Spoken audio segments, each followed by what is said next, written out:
But most of what I've heard you talking about has been about the distribution of income rather than about the distribution of wealth. Yes. Now, you wouldn't argue, at least I hope you wouldn't, that the person in, let's Okay, say, sure. let's say India is genetically inferior, say, to the person in America. It's rather through the purely arbitrary circumstance of birth that he's in a country with a less developed economy or in a family that doesn't have as large a share of the capital. And that's not something that he's to blame for. Oh, I'm not blaming anybody. Even if the free market system equitably works and everyone progresses an equal amount, that person who started out with a lesser share of the capital is still going to end up with a lesser share of the capital. That's right. And there's nothing in the free market system that's going to enable him to make up for what was a purely arbitrary deficit in the first place. And given that the kind of people who become successful capitalists do not become that way by giving away their wealth voluntarily, isn't it necessary to forcibly redistribute wealth before you can begin to operate under a capitalist system? No, it is not. The only way in which you can redistribute effectively the wealth is by destroying the incentives to have wealth. And the question is, what is the way, what is the system which will offer those people who are so unlucky as to be born without good positions, what is the system which will offer them the greatest opportunity?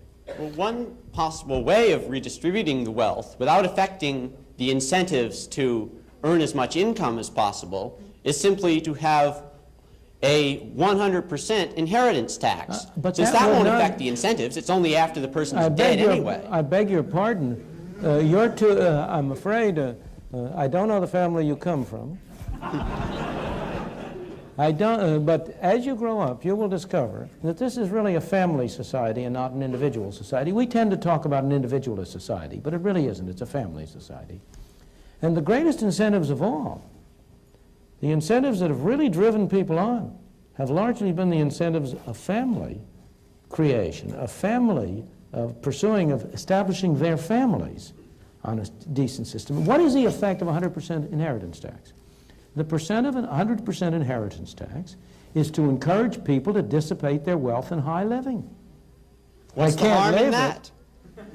The harm in that is that where do you get the factories? Where do you get the machines? Where do you get the capital investment? Where do you get the incentive to improve technology? If what you're doing is to establish a society in which the incentive is for people who, if they by accident accumulate some wealth, to waste it in frivolous entertainment. You know, the thing is that the thing that is amazing that people don't really recognize is the extent to which the market system has, in fact, encouraged people and enabled people to work hard and sacrifice in what I must confess I often regard as an irrational way for the benefit of their children. One of the most curious things to me in observation is that almost all people value the utility which their children will get from consumption higher than they value their own. Here are parents who have every reason to expect that their children will have a higher income than they ever had, and they scrimp and save in order to be able to leave something for their children. I think you are sort of like a bull in a china shop if you talk about the 100% inheritance tax having no incentive effects. It would destroy a continuing society. It would destroy a society.